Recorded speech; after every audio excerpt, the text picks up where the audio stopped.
Assalamualaikum warahmatullahi wabarakatuh. Saya Arif Rahmatullah SPD, Guru Pendidikan Agama Islam di SMA Negeri 1 Sukaraja, Provinsi Jawa Barat.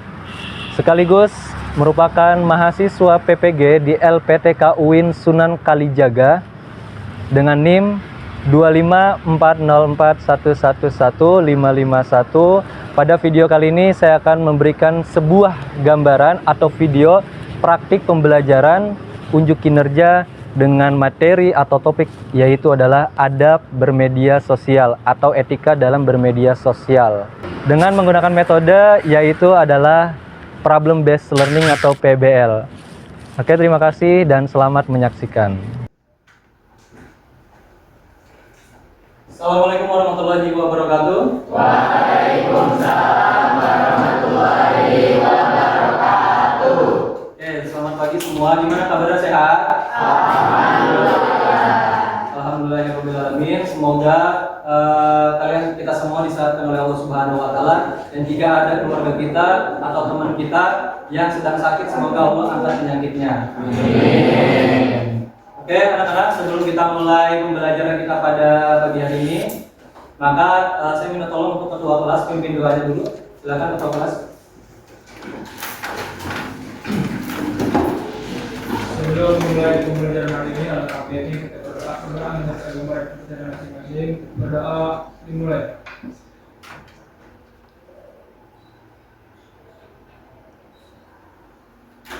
Berdoa selesai. Salam. Assalamualaikum warahmatullahi wabarakatuh. Waalaikumsalam warahmatullahi wabarakatuh. Baik anak-anak, saya mau minta untuk cek kehadirannya terlebih dahulu ya. Di sini nanti kalau misalkan ada yang namanya dipanggil, silakan angkat tangan dan bilang hadir.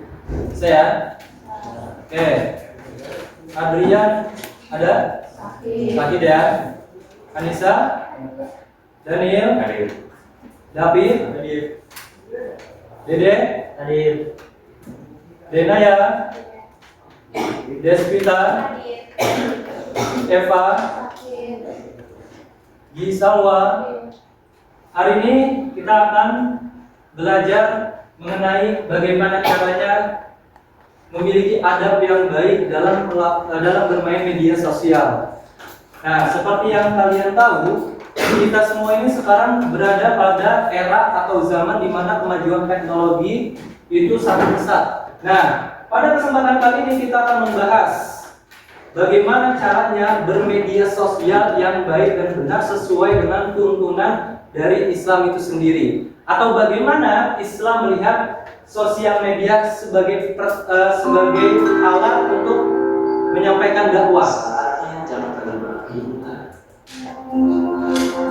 Oke, ini judulnya ya, ada bermedia sosial dalam Islam. Oke, di slide yang kedua ini saya akan menampilkan sebuah data yang mana datanya ini saya ambil dari berbagai sumber yang insya Allah kredibel. Data statistik penggunaan media sosial di Indonesia di tahun 2024 atau awal 2024, di mana kenapa tahun 2024? Karena memang tahun 2025 ini belum berakhir, jadi mungkin belum bisa untuk disurvei kembali. Oke, di tahun 2024 total pengguna aktif media sosial itu sebanyak 167 juta pengguna aktif atau setara dari populasi kita. Nah, sumber data diambil dari RRI tanggal 29 Mei 2024. Bayangkan sekarang hampir setiap orang, bahkan mungkin anak kecil sudah memiliki HP-nya sendiri. Bahkan dari HP itu sendiri memiliki media sosial yang banyak, bukan cuma TikTok doang, bukan cuma Instagram doang, bahkan tadi WhatsApp dan juga yang lainnya. Nah, berarti pengguna aktif di media sosial di Indonesia ini sangat banyak. Lanjut lagi ke data yang kedua. Waktu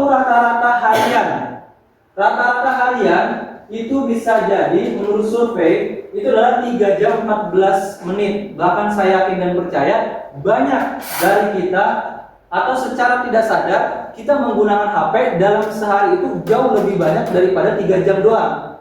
Bahkan mungkin ada yang mungkin tidak terasa, dari bangun tidur sampai tidur lagi mungkin ada yang sampai 10 jam. entah bermain game atau mungkin bermain sosial media. Nah, masyarakat Indonesia rata-rata menghabiskan 3 jam 14 menit per hari untuk mengakses media sosial. Nah, media sosial itu adalah salah satu cara untuk mendekatkan kita kepada orang lain. Nah, yang ketiga adalah platform terpopuler. Nah, menurut survei itu yang pertama adalah YouTube. YouTube ya. Yang kedua itu adalah Instagram, yang ketiga adalah Facebook. Nah, Pak, kenapa yang masuk adalah Facebook, YouTube dan yang lainnya? Ini adalah hasil survei. Dimana kalau misalkan kalian pengen melakukan survei sendiri itu bisa ya, tapi dari hasil survei yang ada menunjukkan bahwa platform yang paling atau aplikasi yang paling besar digunakan di Indonesia adalah YouTube. Yang rata-rata hampir semua orang itu mostly itu banyak diinstal di HP-nya masing-masing. Belum lagi satu orang memiliki 2 HP atau mungkin bahkan lebih, ada yang 3 mungkin ya.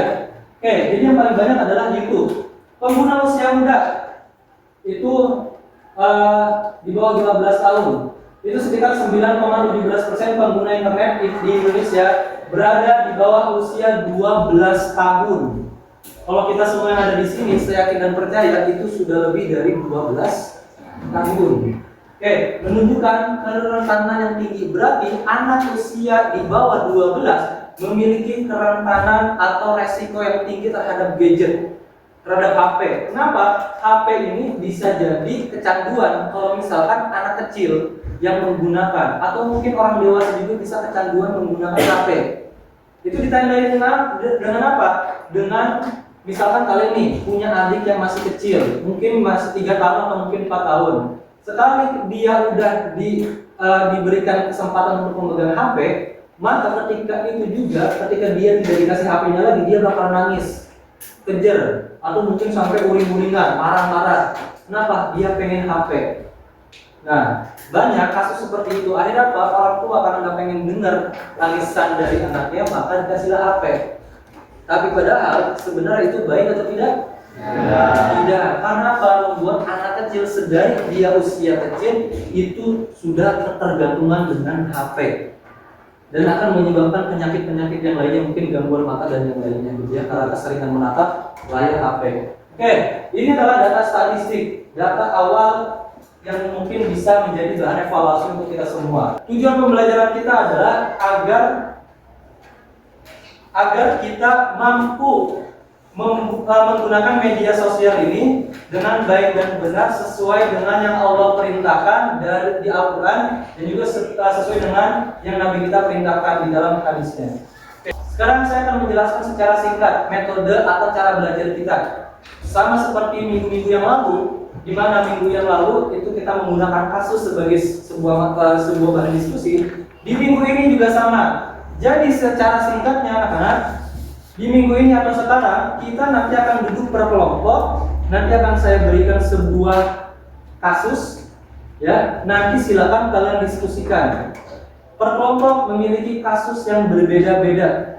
Contoh misalkan kelompok 1 cyberbullying, kelompok 2 tentang kejahatan informasi data atau privacy data, yang ketiga apa dan apa. Pokoknya dari kelompok 1 sampai 6 nanti akan berbeda, ya. Jadi setelah didiskusikan masalah atau studi kasusnya masing-masing, saya minta nanti akan ada beberapa kelompok yang maju ke depan untuk melakukan presentasi. Jadi nanti presentasinya silakan dipresentasikan, disampaikan kembali ke teman-temannya apa yang sudah kalian diskusikan di tulisan yang nanti akan saya bagikan dalam LKPD-nya. Baik ya, itu adalah mekanisme diskusi kita pada siang hari ini, atau dengan menggunakan yang namanya metode problem based learning atau pembelajaran berbasis masalah atau studi kasus. Yang mana studi kasus ini akan relate dengan kehidupan kita. Oke. Sekarang tolong semuanya duduknya per kelompoknya masing-masing dari kelompok 1 sampai dengan 6 ya. Tolong yang bergerak adalah kakinya bukan mulutnya. Boleh sekarang silakan semuanya berdiri. Duduknya kelompok ya.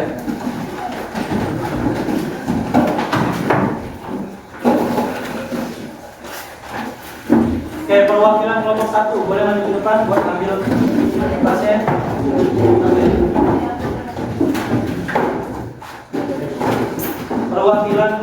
dua boleh maju ke depan untuk ambil tugasnya. Kelompok dua. Perwakilan kelompok 3 mana? Boleh maju ke depan. Oke anak-anak, di sini kan udah ada kelompok 1, kelompok 2, kelompok 3 kerjakan sesuai dengan kasusnya masing-masing per kelompok ya. Oke, kelompok 4.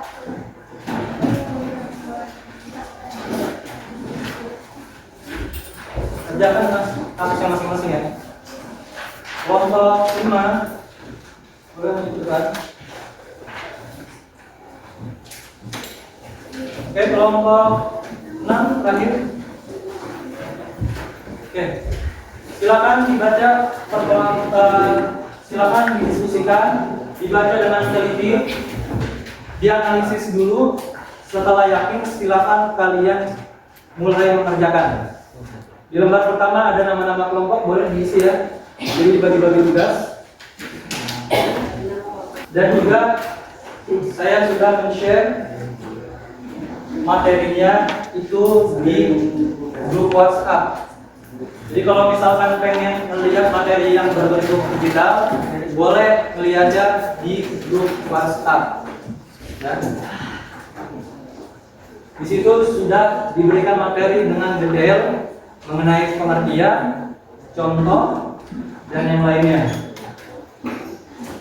Termasuk juga dalil-dalilnya sudah ada, baik di buku paket atau cetak atau di PDF yang sudah saya share. Silakan didiskusikan dengan kelompoknya masing-masing. Ini kelompok berapa? 2 ya. Tentang apa kasusnya? Berita hoax. Di sini ya, ini kelompoknya di sini. Kelompok 2 tentang penyebaran hoax dan kurang tabayun. Ya.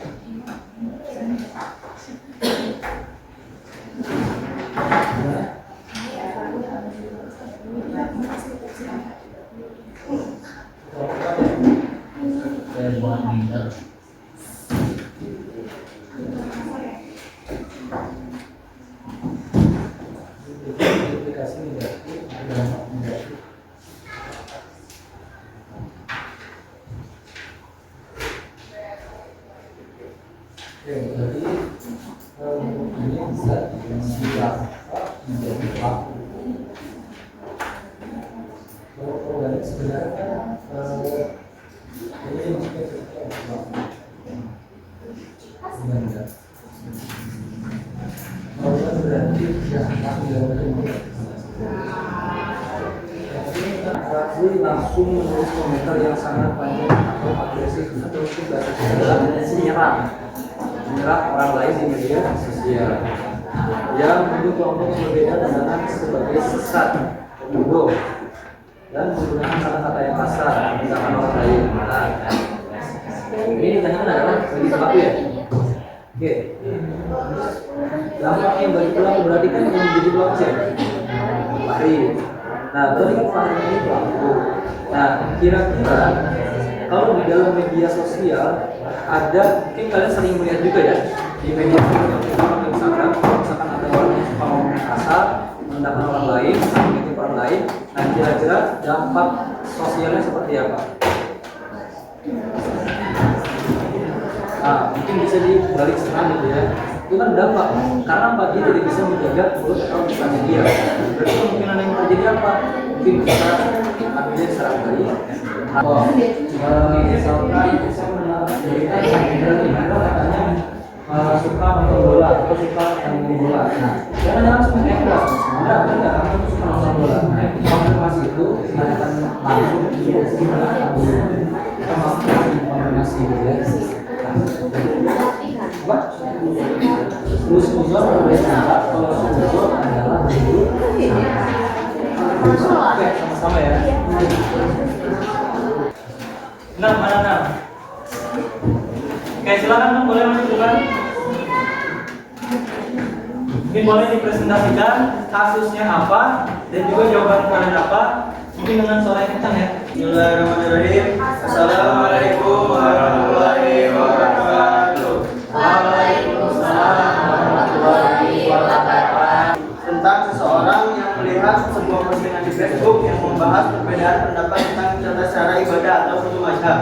Nah, berdasarkan kasus yang tadi, yang pertama yaitu ada ujaran kebencian, permasalahan adab Islam yang dilanggarnya.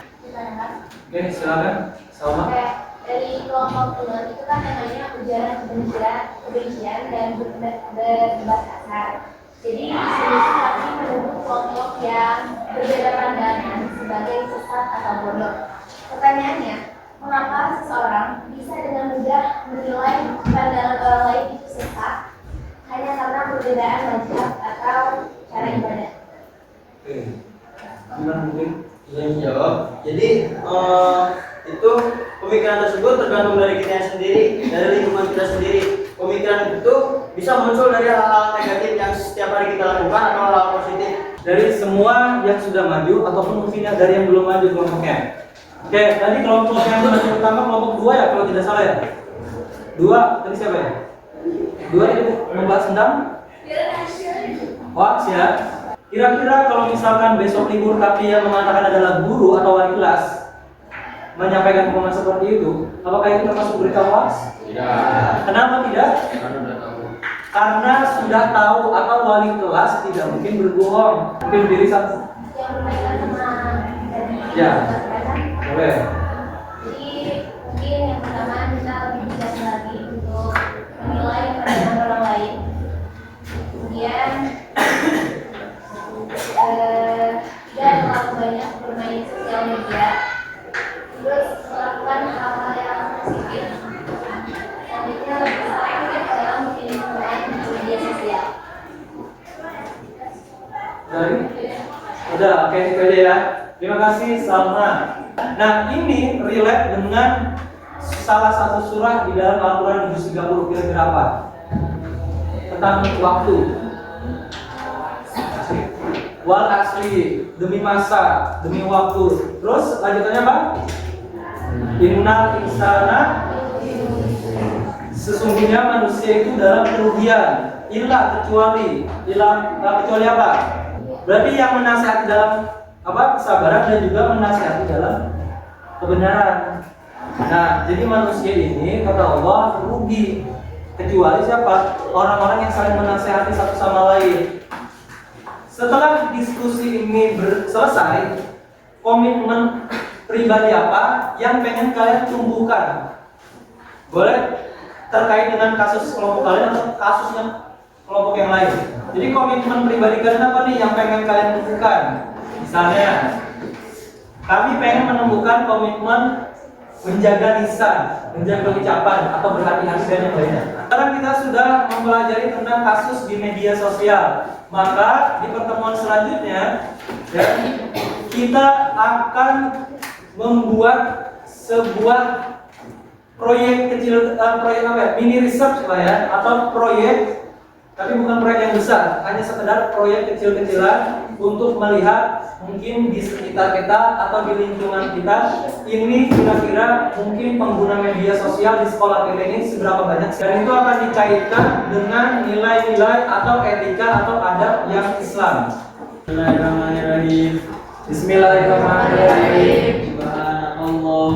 Subhanakallahumma wa bihamdika Wa bihamdika asyhadu an la ilaha illa anta asyhadu an la ilaha illa anta astaghfiruka wa atubu ilaik. astaghfiruka wa atubu ilaik. Oke, terima kasih David yang telah memimpin doa. Dengan ditutupi dengan doa yang dipimpin oleh David, maka berakhir pula sesi pembelajaran kita pada siang hari ini. Terima kasih sebelumnya telah berpartisipasi dalam pembelajaran aktif bertanya dan yang lainnya. Saya doakan semoga itu menjadi amal kebaikan bagi kalian semua. Semoga kita semua senantiasa sehat. Semoga kita semua mencapai cita-cita baik, keinginan baik yang belum tercapai saat ini. Oke, terima kasih ya. Dan saya kurang lebihnya saya mohon maaf apabila ada salah-salah kata. Mohon maaf sebesar-besarnya. Saya akhiri. Akhirul kalam. Assalamualaikum warahmatullahi wabarakatuh. Waalaikumsalam.